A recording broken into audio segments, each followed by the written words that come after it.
Hey guys, Blizzard deserves a congratulations. They've managed to increase the average leveling time in the game. And that's why today we're talking about something that normally wasn't necessary, a mid-game build. This is a sorcerer build using Hydra and Firewall, dealing damage over time for the mid-stage of the game. This is for Torment 1 or Torment 2 and higher, all the way up to Torment 12. With this build, I can easily farm all content on Torment 9. As you can see, this is a tier 70 pit, which is exactly Torment 9, and the sorcerer is handling it quite confidently. I'll show you the gear as well. My glyphs are around level 50. The advantage of this build over the critical strike version is that you can place your firewall and keep running, and it will kill the mobs even when you're far ahead. I think the critical strike version will be stronger, but I'll figure that out later. The critical strike Hydra build will also definitely be coming. And yes, to answer the immediate question, can this damage over time Hydra build clear Torment 12? The obvious answer is yes, it can, and it can do so fairly quickly.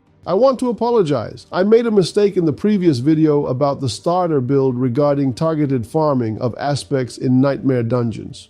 Who could have guessed that they would completely remove the ability to get aspects from dungeons? They removed it in Season 13, just like they changed a lot of other things which I'll gradually talk about as we go through the build. That's it for the introduction. New Off is with you. Let's get into it. Skills. Fireball with 1 point and these nodes. We will put it in our enchantments and it will make a noticeable contribution to damage when mobs are grouped up. These nodes work with enchantments as well. We don't use this skill as an active ability. The first active skill is Teleport with 1 point. The first node gives movement speed after using it. The second node gives 2 stacks of Ferocity. Each stack, 4 stacks total, gives 5% attack speed and lasts 4 seconds. And the main node converts Teleport to Fire and gives us the ability to reset its cooldown instantly with a stack of Overpower. More on these stacks later.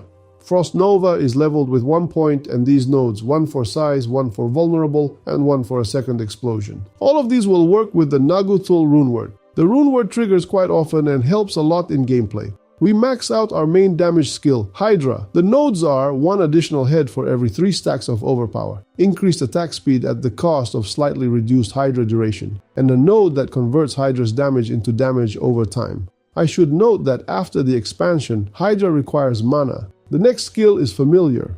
We also max it out. Enhancement nodes, Explosion Radius. An additional charge, we might take that later when we have cooldown reduction. Level the node for Familiar's duration, and the node that gives us healing and stacks of Overpower when summoning the Familiar. Thanks to these stacks, our Hydra has 4 heads instead of 3 and we have a fairly frequent teleport. More on that in a moment. The Familiar itself, due to changes in the tempering system and the buff from the Talrasha set, also deals a noticeable damage. More on that later.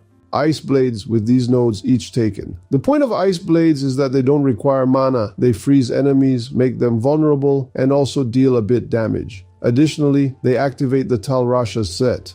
Lightning Spear also doesn't require mana, and we don't have any extra mana right now. This is also a shock skill, which activates the Talrasha set. Also, enemies under shock take 20% more damage. Next, we max out Firewall with enhancement nodes for healing with a stack of Overpower after restoring a certain amount of health. Then nodes for mana recovery and for increased damage and size. This is a fully fledged damage skill in this build.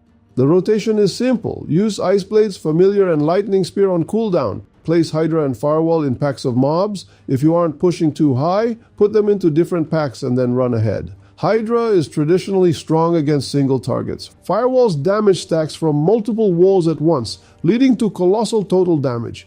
Use Teleport as needed. It's conditionally infinite, but the key word here is conditionally. Teleport works and doesn't require a cooldown only when you have stacks of Overpower. And for truly permanent teleport, you need very high cooldown reduction. And if you do need that, it's strictly for a farming build focused on fast clears. And the build will become fast with the Ingeom, assuming of course there are no surprises from Blizzard, like a manually set, non-removable remaining cooldown on teleport. That was the case last season. If you didn't understand any of that, don't worry, just keep watching. But back to teleport that uses stacks. To generate stacks, you can use the basic skill Firebolt. There's a node that gives 1 stack per attack. The second option is to use the Inferno ultimate, but I play without it because its cooldown is long and reducing that cooldown requires mana. The current build is good enough for leveling. If this build later becomes suitable for pushing, then Inferno will be used because it will give an extra head to Hydra plus damage. But that will be in another video.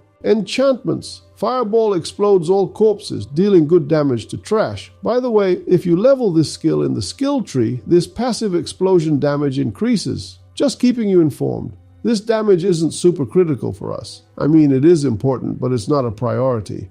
And familiar in the second enchantment slot, which becomes available at level 30. Remember, we need stacks of Overpower. We need a lot of stacks, and summoning familiar gives them. Well, when summoned from enchantments, those stacks are also given. And this enhancement triggers whenever we summon Ice Blades, Lightning Spear, and Hydra, because those are all conjuration skills.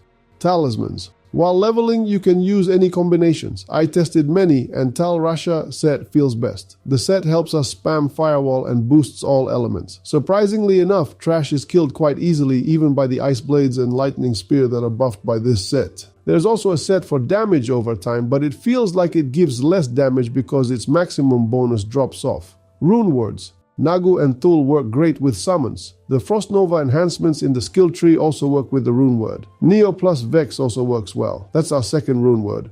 Gear. Changes in tempering removed options like Hydra damage or additional heads. Now we have practically no alternatives. You can scale fire damage, pyromancy, or burning damage. The difference here is purely cosmetic, given that burning damage is 100% damage over time and does not buff the initial hit. But that's not the main point. The main point is that with this overall elemental scaling through tempering, skills like Familiar start dealing a noticeable portion of damage too. Don't be confused that I'm using a two-handed weapon, while the planner shows a one-handed weapon and an offhand follow the planner. I'm using a two-handed weapon because I tried out transmutation on it, and this is what I got. I don't have any other transmuted items. My glyphs are also level 50. Torment 9 is still easy. Paragon is low. I'm testing changes more than playing. I showed you the items quickly, but you can see all the details in the planner under the Tier 1 Plus tab.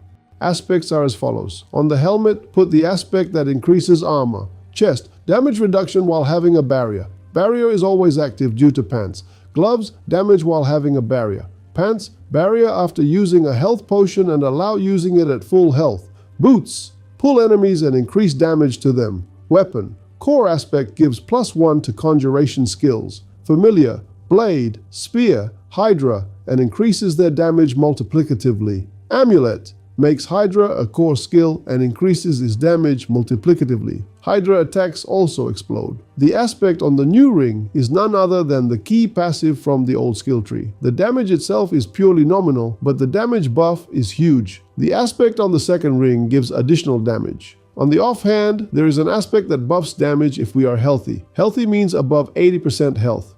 Paragon and Mercenaries. The Paragon boards and nodes have changed slightly. Everything needed for this damage over time build is in the planner. Subo gives a damage over time buff and highlights mobs.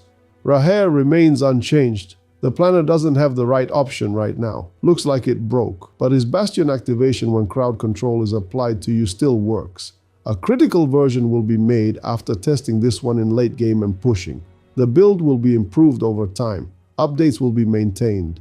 Changes in the game. As I mentioned a little earlier, the changes to tempering at the blacksmith are such that options are gone. For example, Hydra damage or the number of Hydra heads. There are no longer chances for certain skills to deal double damage or trigger twice. A lot of things are gone. Also, you can't roll lucky hit vulnerable on rings or gloves anymore. I won't drag this out. I'll say it straight. This greatly reduces the variety of tempers. This reduces tempering variety but simplifies it for developers and players. But on the other hand, there are now options in items such as a multiplier to all damage, a multiplier to damage against vulnerable targets, and elemental multipliers. For now, this actually looks pretty good. It somewhat simplifies getting decent stats. Aspects changed heavily. Many removed, many reworked. Hard to track everything. The challenge is understanding all interactions to explain them properly later. That is it for the Hydra Sorceress leveling build. Thanks for watching. If it was useful, hit the like button and either way leave a comment. Sharing the video is the best support. Thanks.